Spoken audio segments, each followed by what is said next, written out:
And Kota sir మీరు చేసిన ఇంత జర్నీ ఉంది సార్, ఈ జర్నీ మొత్తంలో మీకు ఒక మెమొరబుల్ డే అనేది ఉంటుంది లైఫ్ లో గుర్తు, ప్రతి డే మెమరబుల్ డేనే మా ఇద్దరి. మీ ఇద్దరు కలిస్తే చాలు. అయ్యో మామూలు గోల.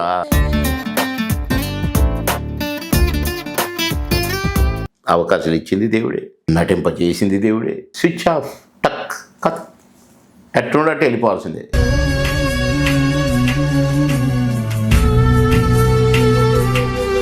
సో మీరు ఇన్ని సినిమాలు చేశారు కదా సార్, ఇందులో చిన్న పిల్లలు ఏదన్నా మీ పేరు చెప్పగానే గుర్తుపట్టి అట్లా మూవీ ఏదన్నా ఉందని మీరు అనుకుంటున్నారు? ఈ మధ్యనే వారం రోజుల క్రితం ఒక చిన్న పిల్ల పాయగాడు అంటుంది.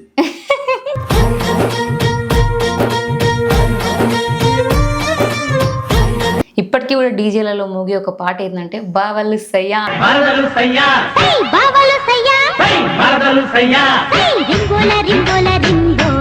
సిల్కు స్మిత గారితో బ్లాక్ కలర్ పెట్టి కారు మీద కాలు వేసుకొని ఇట్లా వేసుకొని కూర్చుంటుంది. ఇట్లా చూస్తుంటుంది ఇట్లా, ఏ బాస్ కళ్ళద్దాలు పెట్టుకొని పడుకుంటావా అంటే, లేదు బాస్ నేను వాడు నన్ను ఎలా చూస్తున్నాడు, వాడి ఎక్స్ప్రెషన్ ఎట్లా మారుతుందని అబ్జర్వ్ చేస్తా నేను అంటుంది.